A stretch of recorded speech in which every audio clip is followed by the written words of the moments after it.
Kami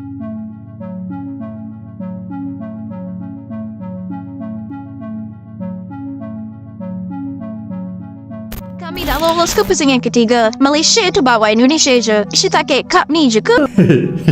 Apa yang saya cuba sampaikan pada video lepas adalah bagaimana skuad Harimau Malaya ni boleh dapatkan momentum dan prestasi yang baik. Korang nak pergi World Cup, nak pergi Piala Asia, nak pergi mana ke lah, tak korang lah. Saya tak pernah iri hati dengan mana-mana pasukan Asia Tenggara maupun di dunia ni, tak pernah. Bagi saya, skuad Harimau Malaya ni perlu target yang realistik. Kalau korang boleh masuk World Cup ke apa semua, saya sendiri yang akan sokong kalian. Saya pun pernah buat konten-konten pasal timnas Indonesia sebelum ni. Kenapa? Sebab saya kagum dengan permainan kalian. Tak, masalahnya ada setengah peminat Indonesia yang komen macam dia orang dah menang Piala Dunia. Timnas Indonesia kalian pun pernah bergelut pada kejohanan AFF. Kalian lupa ke? Bola sepak ni ada pasang, ada surut. Sekali lagi saya nak jelaskan, saya tak pernah iri hati dengan timnas Indonesia. Bahkan saya pun suka tengok gameplay timnas Indonesia. Teman-teman, lolosnya timnas Indonesia di kualifikasi Piala Dunia 2026 babak ketiga ini banyak menyita perhatian, bahkan membuat fans Thailand sangat iri teman sekalian. Hal ini diungkapkan melalui komentarnya netizen Thailand. Ini bukan timnas Indonesia, melainkan adalah timnas Belanda C. Wow, ini sangat merugikan timnas Indonesia tentunya dengan perkataan ini. Apakah timnas Indonesia menurunkan skuad Belanda? Tentunya tidak teman sekalian, karena pemain yang diturunkan adalah murni keturunan Indonesia. Wow, ini sangat menarik sekali. Yang kedua, netizen Thailand mengungkapkan lolosnya timnas Indonesia sangat membuat dirinya sakit hati. Wow, ini sangat tidak menguntungkan juga ya, karena Indonesia tidak peduli sakit hati atau tidak, yang penting Indonesia tetap lolos ke babak selanjutnya. Bagaimana netizen Indonesia menanggapi netizen Thailand ini? Salam semangat sepak bola.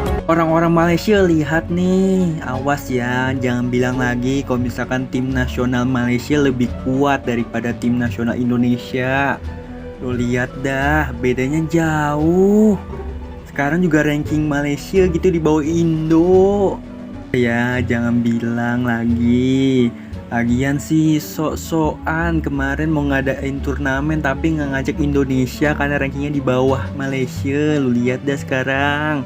Indonesia nih, lihat nih, dari segala umur timnas Indonesia unggul jauh ketimbang tim nasional Malaysia. Tuh lihatlah, juara SEA Games Malaysia cuma di fase grup, sedangkan kita masuk 4 besar di Piala Asia U23, Malaysia cuma fase grup. Selanjutnya di sini ada 16 besar Piala Asia. Timnas senior Malaysia cuma bisa di fase grup. Timnas Indonesia lolos ke fase kualifikasi Piala Dunia yang ketiga. Apa nih? Malaysia nggak lolos fase grup lagi. Emang udah jelas guys ya, siapa King ASEAN saat ini. Ya emang Indonesia, di Thailand, Vietnam aja nggak lolos sekarang kualifikasi Piala Dunia yang ketiga, nggak lolos. Cuma King Indo yang lolos. Lawak. Jujur gue baru banget gitu ya nemu nih posting, kayak ini postingan ini yang ngebuat orang Malaysia nih. Sumpah jujur gue ngakak banget cok, karena di postingan yang lihat ini, baca nih, 3 King AFF tidak layak ke round 3 Piala Dunia 2026. Di AFF nanti kita kasih paham. Oh, jadi mereka udah merasa gitu ya bahwa mereka itu King AFF tuh. Thailand, Vietnam, Malaysia emang tidak masuk gitu ya ke round ketiga Piala Dunia 2026 cok. Dan mereka akan membahasnya di AFF nanti. Guys, AFF itu bukan kelas kita lagi cok. Indonesia itu udah di Asia sekarang levelnya cok. Aduh, maaf ya Malaysia, Vietnam, Thailand, kita sudah tidak main lagi di AFF, udah beda kelas. Sejujurnya lah, skuad Malaysia untuk Piala AFF ni, aku rasa semifinal pun kita tak dapat lepas kalau tengok kaya grup kita ni lah. Okay, sembang untuk Malaysia dalam Piala AFF ni, aku tak nak expect Kim Panggon untuk bawa Malaysia ni ke semifinal. Buat yang terbaik je dah cukup. Sebab satu, bukan datangkan point ranking pun untuk Piala AFF ni. Dan aku rasa better kau bawa pemain muda je. Kalau kau bawa senior team macam diorang nak bercuti rasa maybe ni bulan 12 ni, maybe kau bawa pemain muda je. pemain muda under 20 ke under 19 ke under 23 ke kan. Bukan tak salah, bawa je kan. Sebab Piala AFF ni nak cakap Malaysia ni mengecewakan juga dalam beberapa tahun ni kan. Tapi okey je kan. Tapi aku tak kisah pun sebenarnya skuad Malaysia ni untuk Piala AFF ni. Kita better fokuskan yang pemain muda je. Kalau nak senior ni susah nak cakap. Ada pemain yang aku suka, ada pemain yang aku tak suka. Dan ini pendapat aku. Sesiapa yang rasa macam tak suka, itu terpulang pada mereka lah. Ini just pendapat aku. Totally like kau develop daripada bawah dulu. Develop daripada bawah. Kipanggu kena develop daripada bawah. Masa ni lah dia nak kena bawa pemain under 33. Cubalah ikut style Indonesia sikit. Bawa pemain-pemain yang mana diorang semampu. Diorang bawa. Kalau tak mampu jangan bawa. Jangan dipaksa. Kalau tak boleh paksa jangan paksa. Takut nanti malu. Kau golak je. Kena bahan je. Nanti kau takut tak boleh kena bahan. Orang bahan kau marah. Timo je lah. Okay, Assalamualaikum. Piala AFF bukan lagi prioritas PSSI. Ini menarik ya.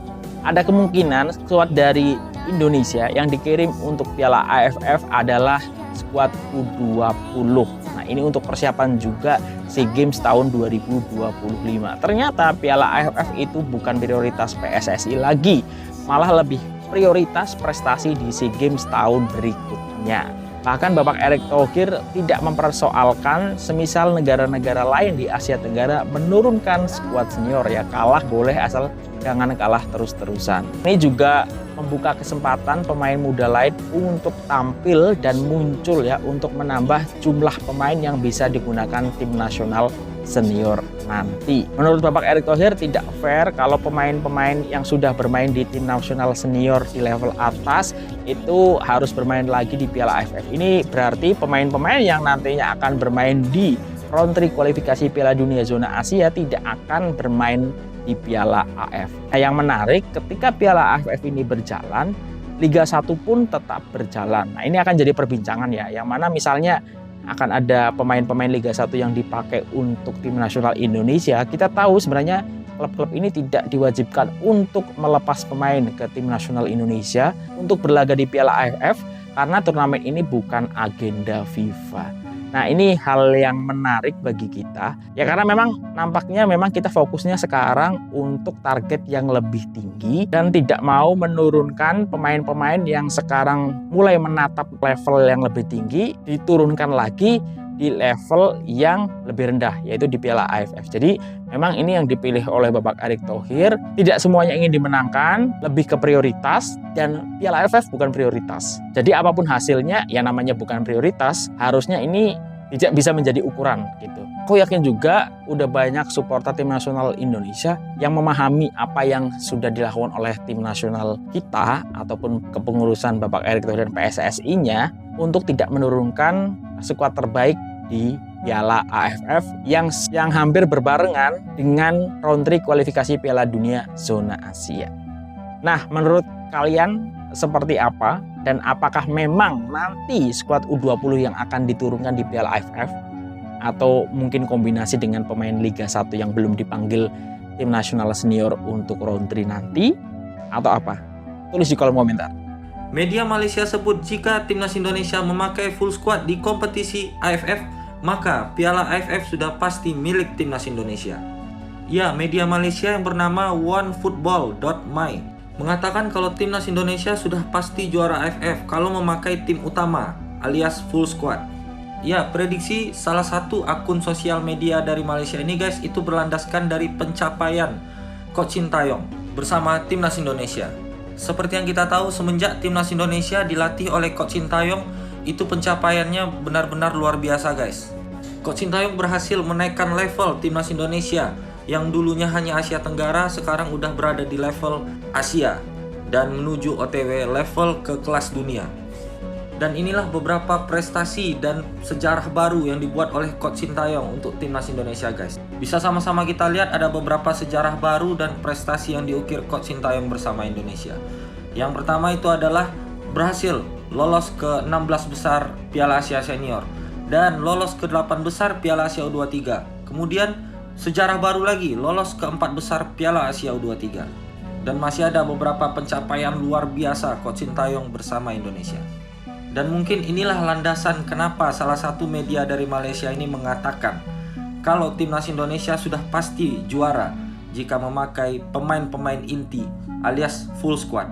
Tapi pertanyaan terbesarnya adalah seberapa pentingkah Piala AFF untuk timnas Indonesia yang sama-sama kita tahu itu sudah berada di level Asia, bukan level Asia Tenggara lagi.